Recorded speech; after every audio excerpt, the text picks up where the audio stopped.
Matatapos niyang gabi, 8 PM ang pagbibilang ng oras, bago ang malaking paglala.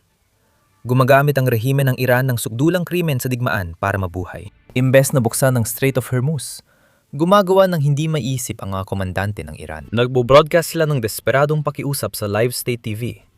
Hinihiling sa mga bata at estudyanteng kolehiyo na walang armas na bumuo ng human chain sa paligid ng tulay at planta ng kuryente. Handa ang mga mula na isakripisyo ang kinabukasan ng Iran para manatili silang makapangyarihan. Bago natin ito talakayin, pag-usapan muna natin ang kasalukuyang nangyayari. Isa sa pinakamalalaking pag-atake ang naganap na umaga. Tinarget ng US ang Karg Island ng Iran. Inatake ng US kagabi ang 12-12 ng military target, gaya ng bunker, radar station at imbakan ng bala. Walang tinamaan sa mga pasilidad ng langis sa isla. Ayon sa commander, sinadya itong hindi galawin at ang pag-ataking iyon ay mensahe. Ang mensahe: kaya ng US sirain ang ekonomiya ng langis ng Iran kung gusto nila.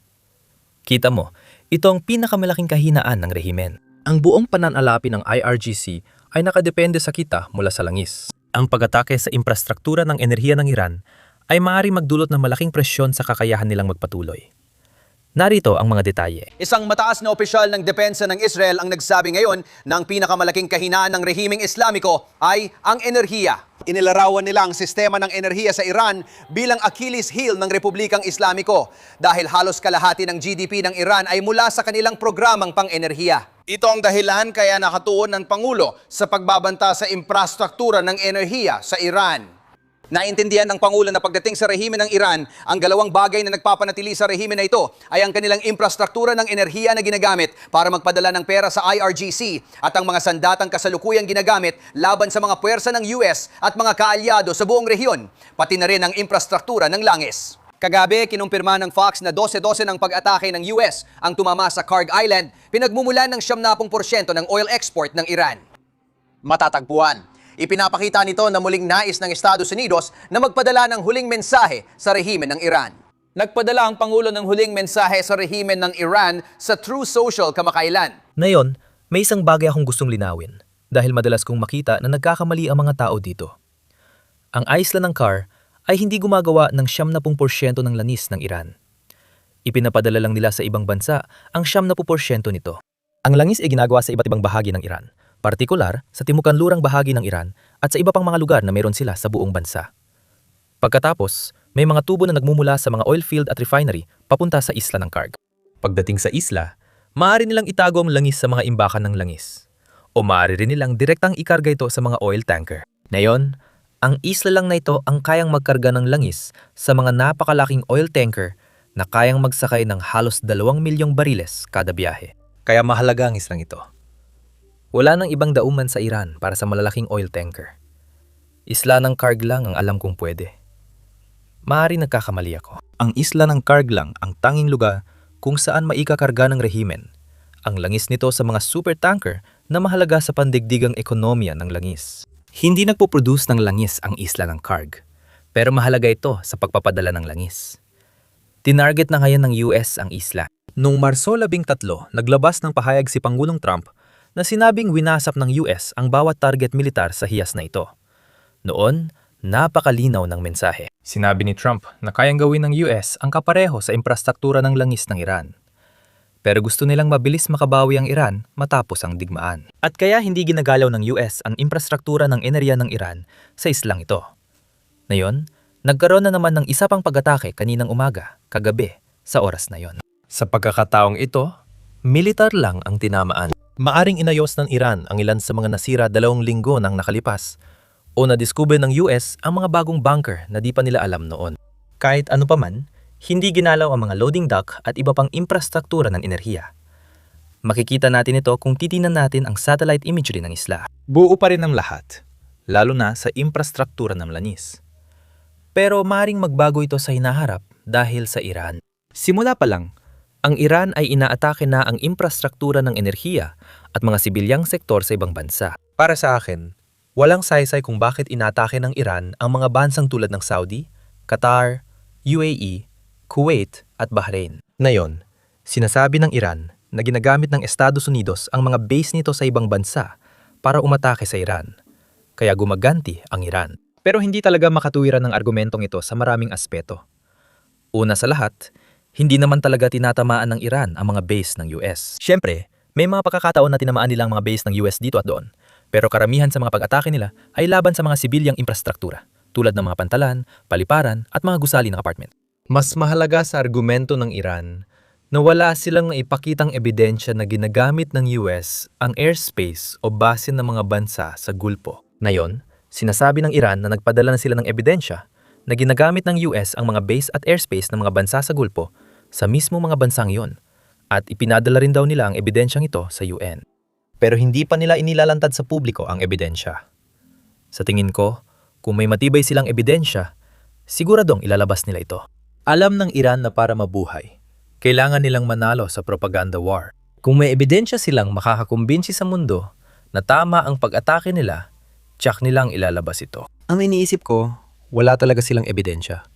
Kaya puro salita lang sila at hindi nila ito sinusuportahan ng anumang patunay. Bukod sa pahayag ng Iran, itinanggi rin ng mga bansa sa Gulpo na pinayagan nilang US gumamit ng kanilang himpapawid at bas. Alam na natin ito bago magsimula ang digmaan.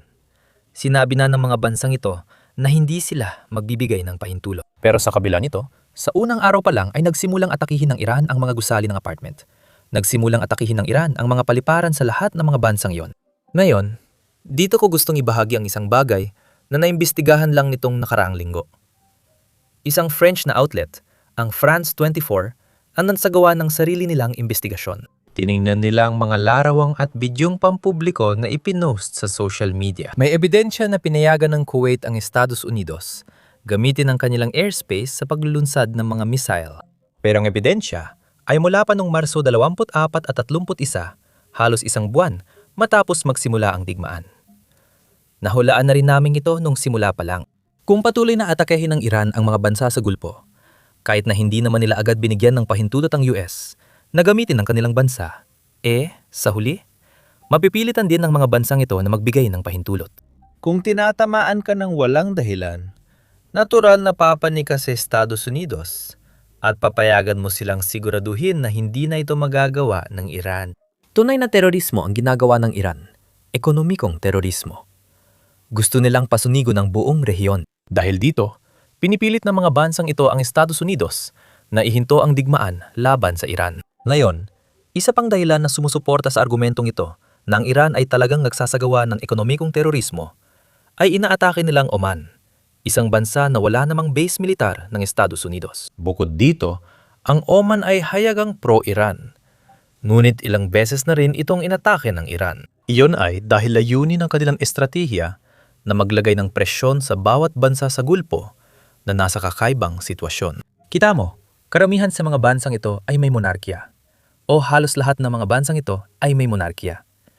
Pero meron din silang populasyon na talagang laban sa Israel.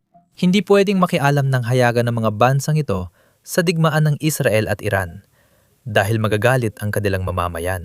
Iyan ang dahilan kung bakit tinatarget ng Iran ang mga bansang ito, hindi tulad ng iba. May base rin ng US sa Turkey. Bakit hindi tinatarget ng Iran ang Turkey? Alam ng Iran na kapag sumali ang Turkey sa digmaan, mawawalan sila ng diplomatikong suporta. Maring targetin ng Iran ang Azerbaijan.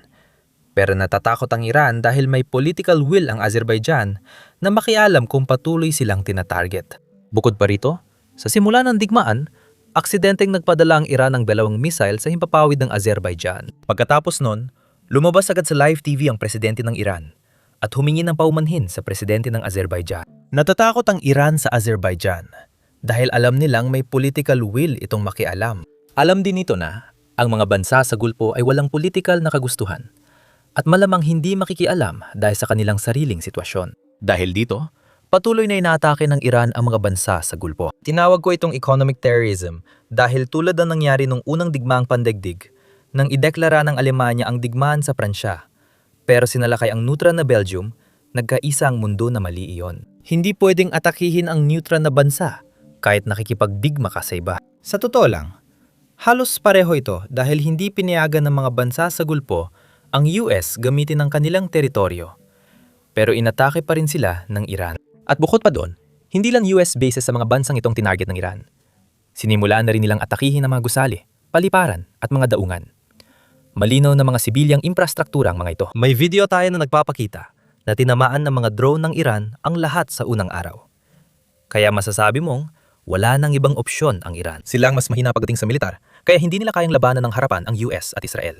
Tinatarget nila ang mas maliit na bansa, pero hindi nito binabago ang katotohanang terorismo pa rin ang ginagawa ng Iran.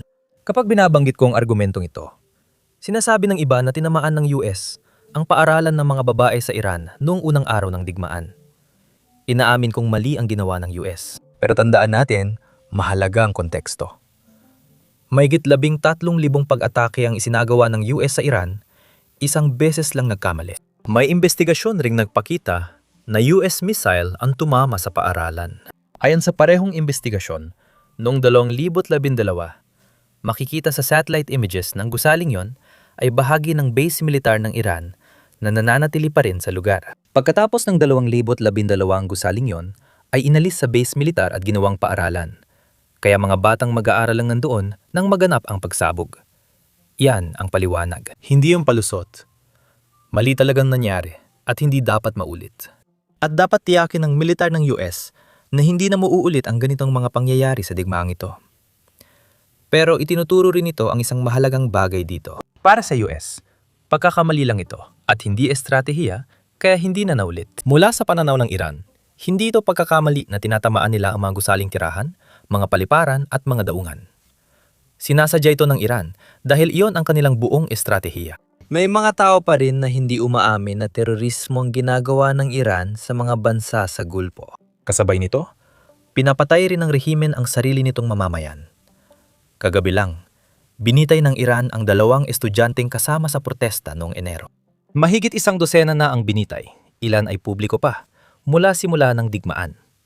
Ayon sa Iran, lahat sila ay kasali sa protesta laban sa rehimen noong Enero. Ipinagtatanggol ng ilan sa Estados Unidos ang bansang ito, pero ayaw naman nilang bumisita rito.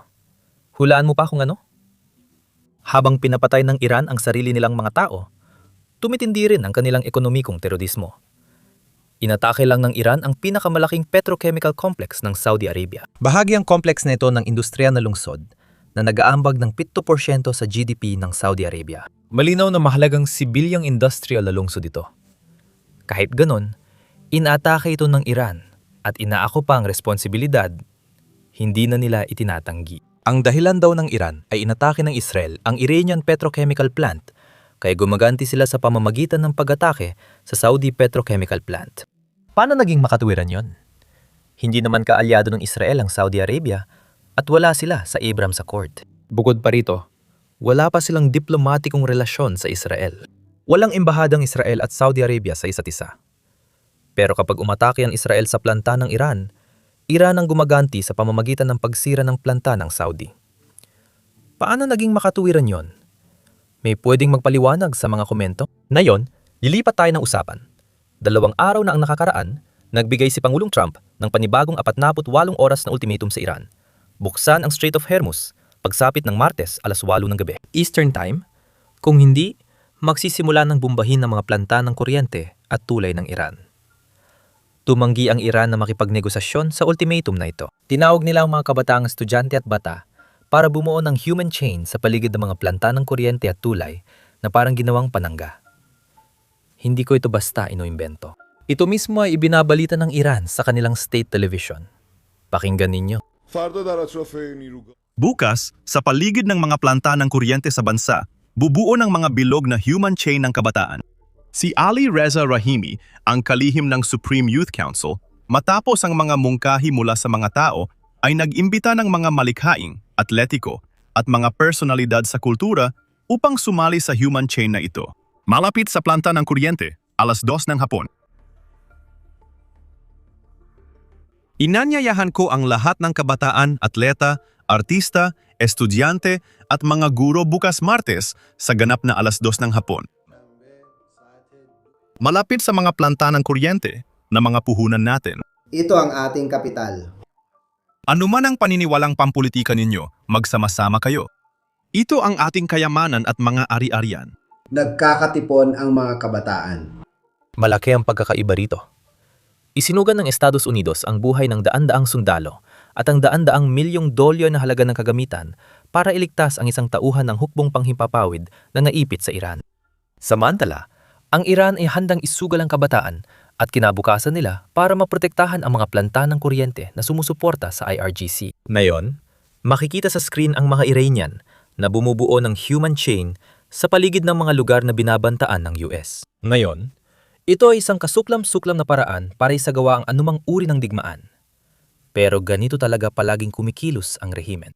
Nung digmaan ng Iran at Iraq noong 1980 at 80 ipinadala ni Khomeini ang mga 14 anyos na lalaki sa harap ng labanan. Binigyan niya sila ng peking kwintas at sinabing, kapag namatay sila para sa Iran, mapupunta sila sa langit. Dandang libong kabataan ang nawala sa Iran dahil sa brainwashing na kinasangkutan mismo ni Khomeini. Ngayon, inuulit nila ang parehong taktika. Siyempre, hindi dapat umatake ang US kung may human chain ng mga sibilyan sa paligid ng target. Hindi mahalaga ilang sibilyan ang pinapatay ng Iran sa ibang bansa. Hindi dapat gayahin ng US yon. Sa kabutihang palad, para sa mga ayaw ng pag-ataking ito, may ilang pagkakataon na naurong o naantala ang mga deadline ni Trump. Narito ang graphic mula sa Wall Street Journal na ibinahagi ni Pangulong Stuart, kapwa-YouTuber. Ipinapakita nitong may deadline noong Marso 21 na extend ng 5 araw dahil sa negosasyon at paulit-ulit na extend. Ngayon, may deadline tayo sa Martes. Sa madaling salita, ngayong gabi na. Ngayong umaga, sinabi ni Pangulong Trump na hindi na babaguhin ang deadline. Kung hindi makipagnegosasyon ang Iran, bago 8 PM magaganap ang pag-atake. Pakinggan ninyo. Pero kakatapos ko lang makausap sa telepono si Pangulo and tumawag siya at sinabi ko, pakinggan mo kung tatantiyahin mo, gaano kalaki ang posibilidad na magtatapos ito sa isang kasunduang bunga ng negosasyon. Sabi niya, hindi siya magbibigay ng tantiya rito, pero sinabi rin niyang 8:00 ng gabi. Nangyayari na. Yan ang sinabi niya. Sabi niya, kung umabot tayo sa puntom yon, magkakaroon ng atake na hindi pa nila nakita. Ngayon, naninindigan pa rin siya sa puntom yon. Sabi niya, kung umusad ang negosasyon ngayon at mayroong konkretong mangyari, maaring magbago yon. Pero sa oras na ito, ayaw niya magbigay ng tantiya rito. Pero sabi niya, tuloy pa rin ang mga plano natin. Malaking bagay yan. At malinaw naman, iniisip nating lahat na sinasabi niya ito para sabihing, huwag ninyong gawin ito. Sabi niya, ayaw niyang gawin ito. Pero sa ngayon ay naninindigan pa rin siya at sinasabing maaring mangyari ito kung hindi sila makikipag-usap. Dapat linawin na kung nagbabluff ka, kailangan mong panindigan ito hanggang dulo. Kapag magpakita ka ng kahinaan ng maaga, mawawala ang epekto nito. Pero gayon pa man, tanging panahon lang ang makakapagsabi kung ano ang mangyayari. Pero sana nga ay isang bluff lang ito. Para maintindihan ang asal ng Iran na yon, kailangang balikan kung paano ito nakarating sa kasalukuyang kalagayan. Hindi lang ibig sabihin nito na bumalik tayo sa 1900 at 79 noong Rebolusyong Islamiko. Sa totoo, dapat nating balikan ang pamumuno ng dinastyang Qajar sa Iran noong ika-11 na siglo para makita kung paano ang mga desisyon ng dating nagharing uri ay patuloy na nakaapekto sa Iran hanggang ngayon. Alam mo ba, yan din ang ginagawa namin sa podcast series namin kakalabas lang ngayon. Kaya kung isa ka sa mga interesado sa kasaysayan ng Iran at kung paano tayo napunta sa kinalalagyan natin na yon, siguradong pakinggan mo ito. Mapapanood mo ito sa pamamagitan ng pag-click sa mga link sa description o pwede mo ring panoorin sa pamamagitan ng pag-click sa end screen sa iyong screen. Basta i-click mo lang ang video na nasa screen.